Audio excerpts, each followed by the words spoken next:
sa streaming platforms, pinadala ko na kasi siya sa mga ibang singers. Actually, Tito Martin Rivera said, when I sent it to him, ang sabi niya, nag-reply siya sa akin, Frank, thank you for this song. Sabi niya, thank you for believing in me. Sabi niya, believing in me when times na akala ko wala na akong paniniwala sa sarili ko. Coming from the concert here, it made me, it validated me that but this song really makes an impact. When we were creating the song, sinabi ko kanina in my speech, this came into my career wherein I thought it was the end of my managing career. Kasi, to tell you frankly, when I managed Oliver, after a time, he left. But we were okay. But I thought I was doing something wrong. But then I realized, I just needed to actually realize na kailangan ko lang maniwala sa sarili ko. Na kaya ko talagang manage. And then to reel him back, sabi ko, sige, do your thing. But when the time comes that you need a home, FLM is open. Then finally, before the year ended, he came back. So that's when the song came out. And it also was also for all of the boys also to tell them that you just really have to believe. Believe in yourself that there's one person, if there's just one person out there that believes in you, everything will follow. Correct. Second question, may career pattern ka ba na sinusunod for this group? Yeah, actually, may mga brand essence sila sa akin. May mga brand essence sila sa akin. Actually, hindi pa nila alam yun. But sa totoo, I create brand essence for each one of them so that I know where they're headed. Like, let's say for Oliver, he's really good in singing at the same time, of course, making kilig. So I think babagay siya sa mga ballads or maybe in teleseries, so to speak. For Lay, dahil bata pa siya, sa Teeny Boppers yung Feels Relay. Kaya yung pala yung original song niya nung kinoconsult ni Kier sa akin din. Dapat relatable sa mga bata, relatable din na kahit nagmamahal ganyan. So kailangan relatable sa bata. Kay Sean kasi very mature na si Sean. At talagang builder siya eh. So I think he's really up for something. I mean, the music industry is really ready for someone like Sean.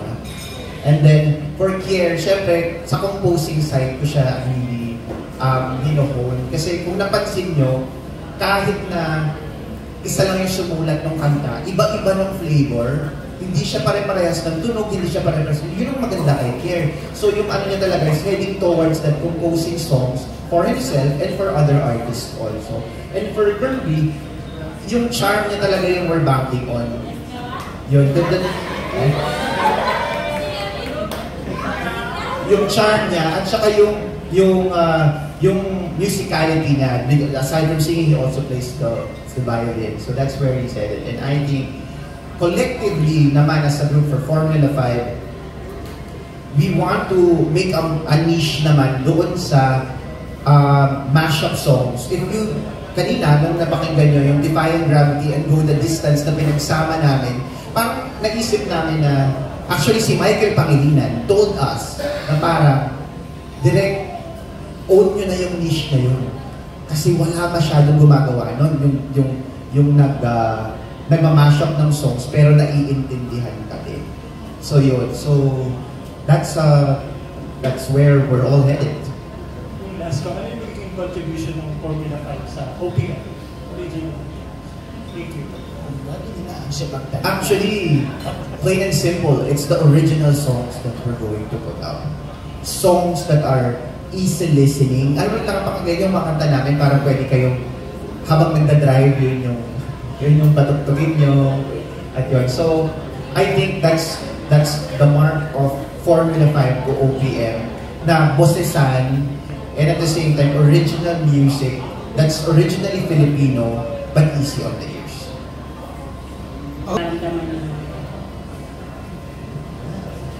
For me, it has always been Leagues by Ben and Ben.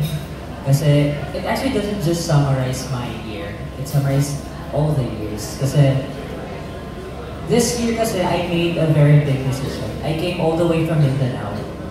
And it was my first time to be here in Manila, to leave my place. Hindi pa talaga nakakalabas ever sa lugar ko. I studied there, elementary, high school, college, dun ako lahat. My first job is dun din. So it became my very, very comfort zone. And this year, I made a very big decision na pumunta here sa Manila. And ang daming struggles that I have faced. Dumating ako sa point na maybe what I'm doing right now is no longer aligned with what I wanted to happen in my life. Kasi parang hindi talaga hindi nagre-resonate, hindi nag-a-align lahat for me. But then, nag-uusap kami kasi, ako, si Kier, si Sean, nag-uusap kami with our dreams, what do we want to become, who do we want to be. Ngayon, pinag-usapan namin yun. And we did not expect na we will be working together in here. That's why it has always been my theme song. Kasi no matter how bad, no matter how chaotic the world is, all will be alright in time. Sample. These will soon all the best dreams, and all will be alright in time. Paano susundan yun? Mine po, it's always been my favorite. The song called Inseparable by Nat King Cole. Kasi kahit ano pong, parang feeling ko kahit ano nga ng buhay, di ako hiwalay sa pangarap ko. Na parang, no matter how parang worse it can get, there will always be people, God will always use ways, his graceful ways para maabot ko ano yung mga ginugusto ko sa buhay. If it is His will. So yun po. And of course, I wanted to put my music na maging inseparable din siya sa mga makikinig. Kaya yun po. So the song goes like, inseparable, that's how it'll always be, inseparable.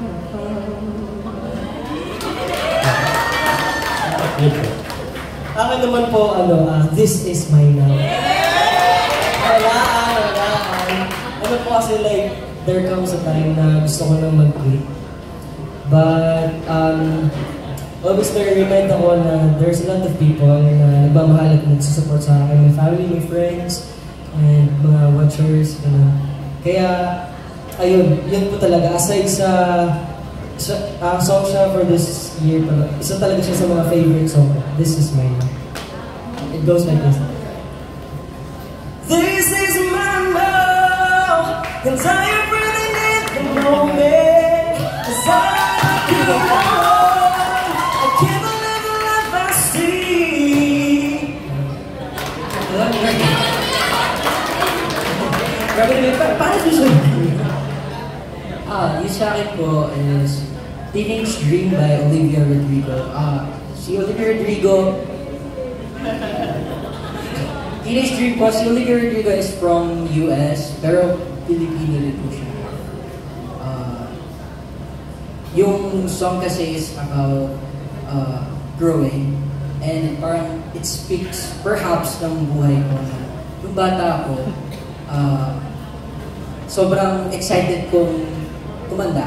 Kasi sabi nila, masaya, pero parang, hindi naman gano'n, pero masaya. That's all. Something. They all say that it's They all say that it gets better the more you grow.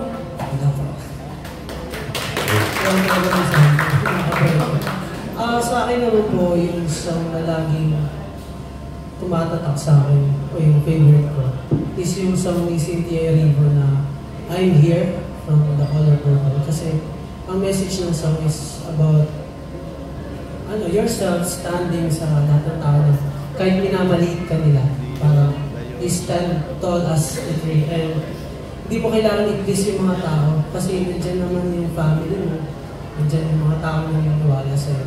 And I think sa industriya ang tinatahak namin, hindi mawawala yung mga tao na mamaliitin kayo. Pero dapat isipin natin yung core natin kung para kanino natin ito ginagawa. And for me, para yun sa pamilya ko. And it goes like I don't need you to love me. I don't need you to love. I got my sister. I can feel her now. She may not be here. They still mine, I know. She's still like me. I got my family. Basta ganun yung message. And lagi sila nandito po. Thank you guys. Ayun. Ako naman, the Song of the Year is actually dedicated to all of them. I mean, ako, when people ask me about the songs I'd like to dedicate to people, I always sing this song kasi parang it's the perfect song that I can render lang. And it's by Tito Martin Rivera. It's called I'll Be There. So, it's maba. When you wake up each morning and you feel like calling, I'll be there for you. When the road seems uncertain and you can't stop the hurting, I'll be there for you. When there's no one beside you, I'll be there to guide you, catch you each time you fall. When the stars won't shine